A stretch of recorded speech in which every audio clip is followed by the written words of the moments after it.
Have you ever felt like you were meant for something more, but couldn't quite touch it? Like there's this fire inside you, not fully lit, not fully out, quietly waiting for the spark. You wake up, go through the motions, check off boxes, answer emails, but deep down, you know you're not operating at full capacity. You're not broken, you're just busy. Busy trying to survive, busy trying to keep up, busy wasting time on things that don't bring you closer to the person you were born to be. But what if the answers weren't in the latest self-help craze? What if they were already written, carved in ink, preserved through fire, war, and centuries of silence? What if the greatest minds who ever lived left behind a blueprint, a mental operating system to help you live, not just a good life, but a great one? This isn't about theory. This is about practice.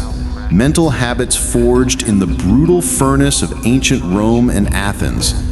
Hard-earned truths, not from influencers or productivity gurus, but from men who led empires, faced exile, and conquered themselves before they tried to change the world. And their words still speak. Today, we're not just going to look at Stoicism as a philosophy, we're going to unlock 5 specific books that are like timeless tools in your personal growth arsenal. Books that have changed the course of history. Books that, if truly studied and applied, will do the same for you.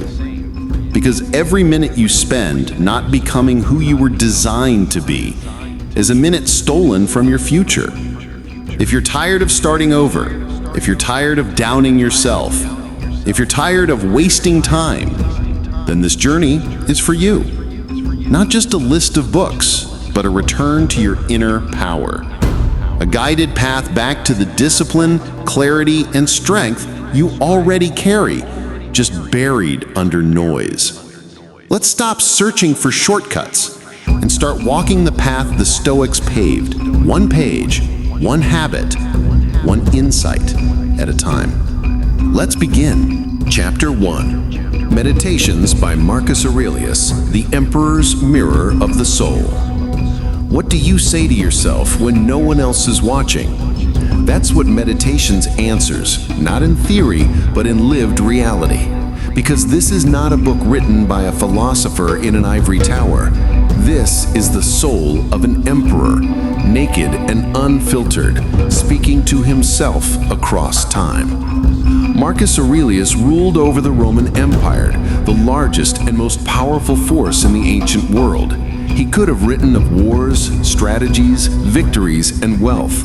Instead, he wrote of self-discipline, of death, of integrity, of kindness, and the fragility of ego. He didn't write it for you, and that's exactly why it's so honest. Meditations was his private journal, his battle plan, not for conquest of the world, but for conquest of the self. He speaks as a man haunted by time, a man who knows that each sunrise is a gift he cannot repay, a man who sat on the highest throne but knelt before the truth that nothing external lasts. Soon you will have forgotten the world, and soon the world will have forgotten you. That's not despair, that's clarity. Clarity that strips away the distractions. Clarity that silences the excuses. Clarity that makes you ask, what am I doing with the time I have left? Meditations is not a feel-good book. It is not a book that will flatter your comfort. It will challenge you. It will confront you with your own avoidance. And it will offer no comfort other than this: you are enough if you choose to be. Because Marcus believed that virtue is the only good, and that external things, praise, pain, money, success, criticism, are indifferent. They can only harm you if you let them dominate your inner life. You have power over your mind, not outside events. Realize this, and you will find strength. Let that quote pierce through your illusions. You don't need a better job, a better partner, or a better body. You need a better grip on your thoughts. You need a better compass. You need the inner empire that cannot be shaken. This book will teach you to stop fearing death because it gives life meaning. To stop chasing status because fame is a shadow. To stop resenting pain because discomfort is the teacher of strength. To stop blaming others because your peace is your responsibility. When you read Marcus Aurelius, it feels like time folds, as if a man from 2,000 years ago walks into your living room and tells you, you are not broken. You are just distracted from who you truly are. It's not motivational hype. It's ancient truth whispered with fierce gentleness. This book is your mirror. Hold it up every morning and every night. Ask yourself what Marcus asked himself. Am I living in accordance with nature? Am I being the man or woman I was born to be? Am I mastering myself or being mastered by my fears? This isn't a book you read once. It's a book you carry. A compass, a shield, a sword for the soul. So stop waiting for life to feel perfect. Stop wasting time on the opinions of others. Pick up meditations and start building the kind of character that death cannot erase. Because long after your job title is forgotten, long after your social media is dust, what will remain is who you became. Chapter 2. Letters from a Stoic by Seneca, the voice that speaks across centuries. If Meditations is the mirror, then Letters from a Stoic is the mentor's voice that walks beside you. Seneca, the Roman statesman, philosopher, and playwright, didn't just write philosophy. He lived it in tension, at the edge of danger, within the halls of political power and under the shadow of an unstable emperor. And yet, amid the chaos, he wrote letters, tender, sharp, profound, to a younger man named Lucilius, offering guidance not only for how to survive, but how to live nobly. But here's the truth. Seneca wasn't just writing to Lucilius, he was writing to you. Each letter is a quiet conversation, a callback to yourself when you've wandered, a reminder that wisdom is not about talking, it's about becoming. He doesn't shout, he doesn't preach, he writes as one friend to another. And with every sentence, he's asking, why are you wasting your life? While we are postponing, life speeds by. You see, Seneca understood the human heart, how we chase everything except peace, how we hoard time for meaningless tasks and leave none for stillness, none for reflection, none for becoming who we're meant to be. And in a world overflowing with distractions, Seneca gives us something radical: simplicity, sobriety, soul. His letters challenge you to own your time like it's your final currency. Let go of envy and comparison. Practice poverty before it surprises you. Trust that virtue, not circumstance, creates freedom. We suffer more often in imagination than in reality. That line alone can unshackle your anxiety. Seneca teaches us that most of our fears are shadows, that what imprisons us is not hardship, but our response to it, not poverty, but our fear of it, not criticism, but our dependence on praise. His words strip away the noise and return you to your inner authority. In one of his most powerful letters, he tells Lucilius to rehearse living with less, to sleep on the floor, eat plain food, and wear rough clothes, not because suffering is good, but because freedom begins where fear ends. But set aside now and then a number of days during which you shall be content with the scantiest and cheapest fare, asking yourself, is this the condition I feared? What a challenge in today's world of consumption and status games. Seneca's letters aren't just wisdom, they are training grounds for courage, perspective, and emotional sovereignty. They whisper, don't wait for peace, cultivate it now. Don't hope for the perfect life, build the resilient life. Don't be ashamed of simplicity, embrace it as strength. And here's the miracle. Though these words were written 2,000 years ago, they speak more urgently today than ever before. Because in an age of speed, Seneca offers depth. In a world of opinion, he offers truth. And in the midst of uncertainty, he offers one clear path. Live according to reason. Live with virtue. Live now. This is not self-help. This is soul-help. And the more you read Seneca, the more you realize life is not short. You are just not fully alive yet. But you can be right now. You don't need a new year or a new job or a new opportunity. You just need to start valuing your time like it's the only thing you truly own. Because it is. Chapter 3, The Discourses by Epictetus, The Unbreakable Mindset. What if I told you the strongest man in Rome was a slave? Not a soldier, not a senator, but a man born into bondage who later became the teacher of emperors. His name was Epictetus. He had no wealth, no power, no status, and yet he wielded something greater, mastery over himself.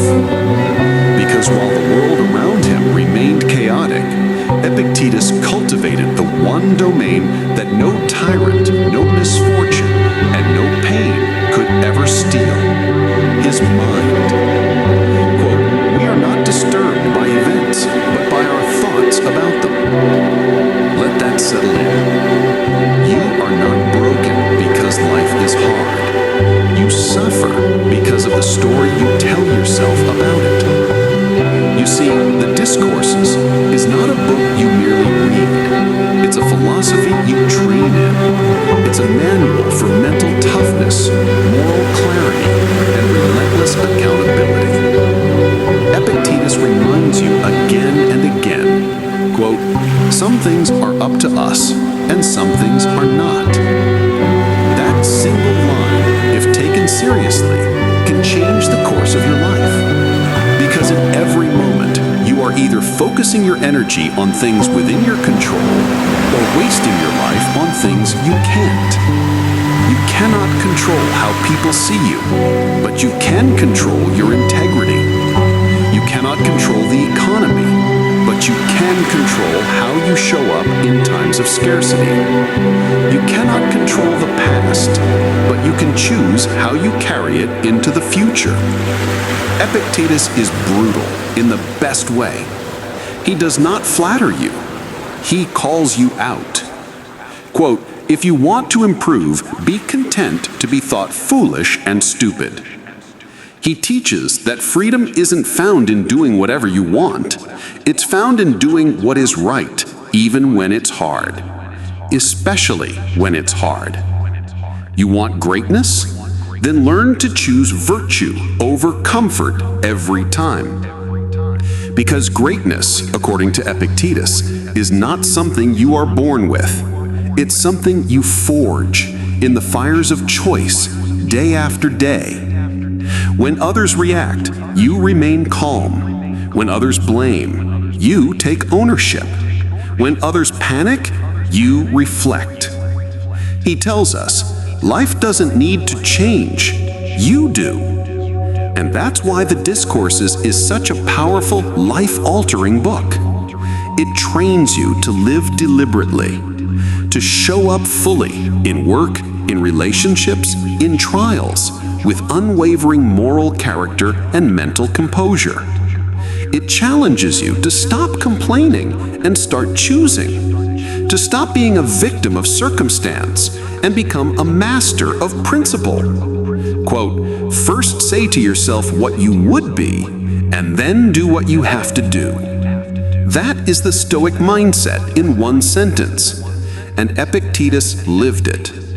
Even with a lame leg, even with limited freedom, he lived with more dignity and power than those born into palaces.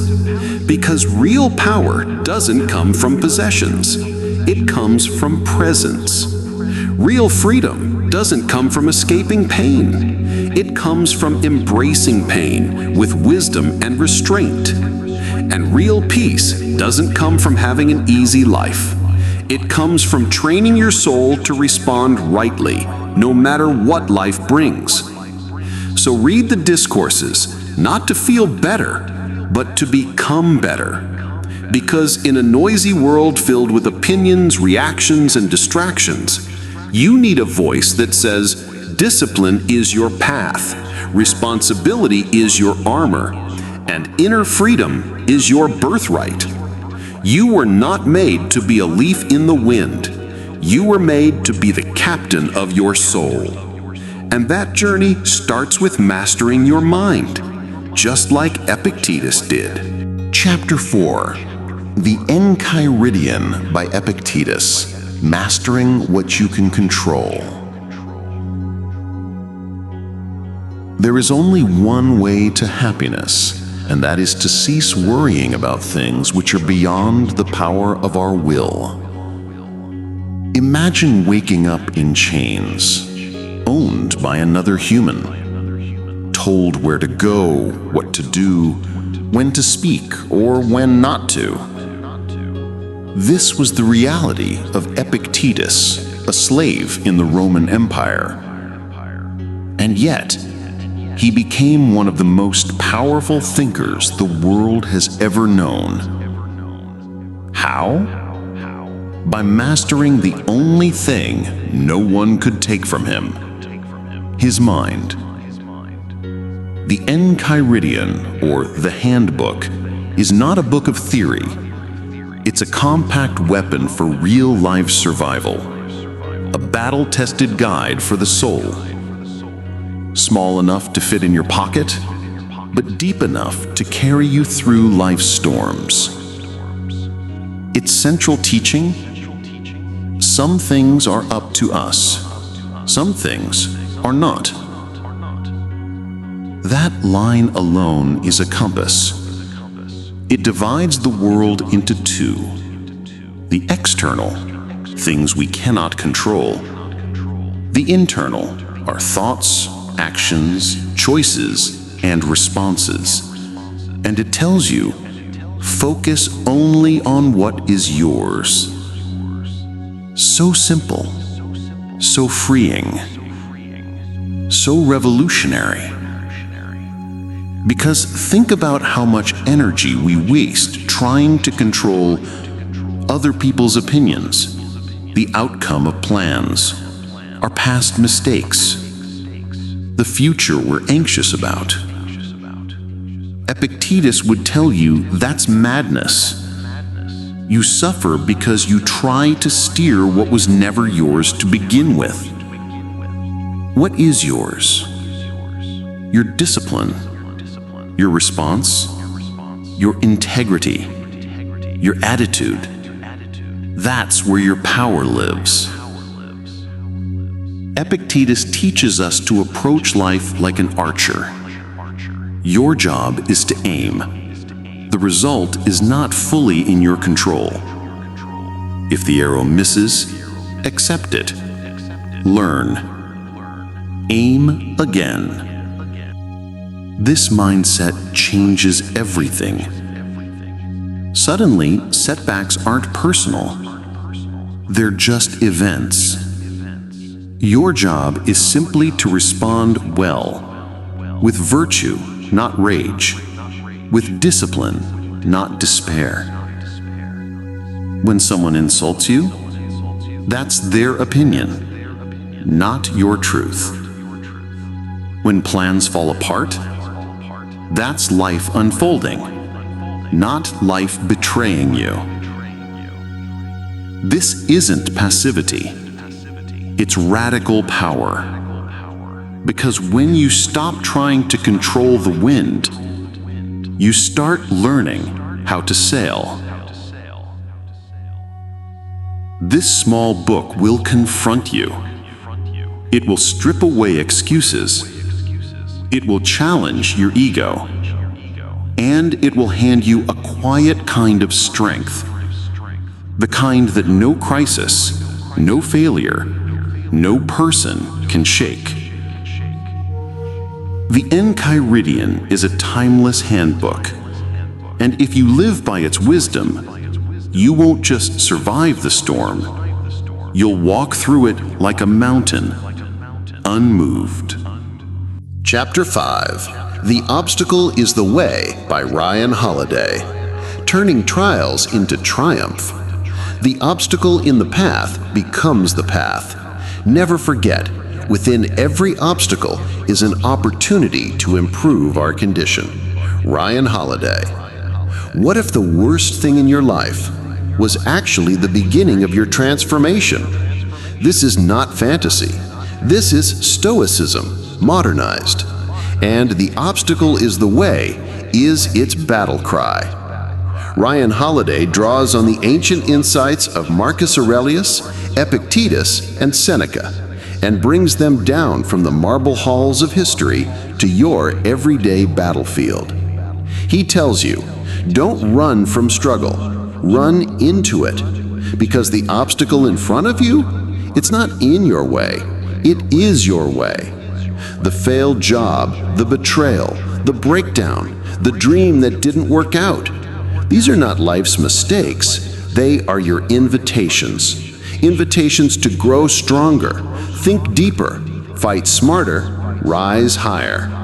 The Obstacle is the Way is built around 3 core disciplines: perception, the way you see and frame challenges; action, the courage to move forward regardless of fear; and will, that inner fire, is the quiet daily decision to not give up, to endure, to stay in the fight, not with bitterness, but with wisdom. This book is not about toxic positivity. It doesn't say, smile through the pain. It says, use the pain, transmute it, let it shape you into someone unstoppable. The Obstacle is the Way is a Stoic blueprint for resilience. It's a guide for the broken, the burned out, the brave. Anyone who has tasted difficulty and asked, now what? What now? Now you rise. You pick up the pieces. You study the lesson. You face the fire. And you walk through it with calm, with courage, and with clarity. You don't wait for the obstacle to disappear. You learn to turn it into your fuel. That's not just survival. That's Stoic greatness. So now you've seen the map. 5 books, 5 torches in the dark, each one written across time by emperors, slaves, philosophers, and warriors, each one daring you to rise. But the question is not whether these books are powerful. The question is, what will you do with them? Because Stoicism is not something you read, it is something you practice. It is not a philosophy for the shelf, it is a weapon for the battlefield of life. You don't need to memorize all the quotes. You just need to let one of them hit you deep enough that your life is never the same again. Maybe it's Marcus reminding you that you have power over your mind, not outside events.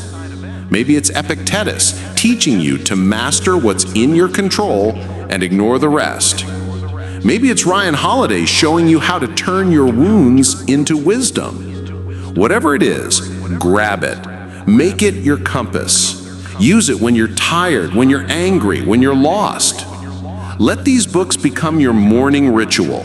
Let their words walk with you into meetings, into heartbreaks, into moments of self-doubt. You don't need a perfect life. You just need a disciplined mind. You don't need everyone's approval. You just need inner clarity. And that clarity, that discipline, that inner strength, it's all here, hidden in the pages of ancient wisdom that most people scroll past. But you didn't. You chose to watch this. You chose to grow. So here's your challenge. Pick one of these 5 books. Start today. Highlight it. Wrestle with it. Disagree with it if you must. But live it. Let it change the way you show up. Let it sharpen your will. Let it remind you that even in chaos, you can walk like a king. Because the Stoics didn't write these books for comfort. They wrote them for battle. And now, it's your turn. This is your path. This is your moment. And this is the way. If this video stirred something in you, subscribe, and let's keep building the kind of strength the world can't take from you. Because wisdom is power, and power begins with perspective.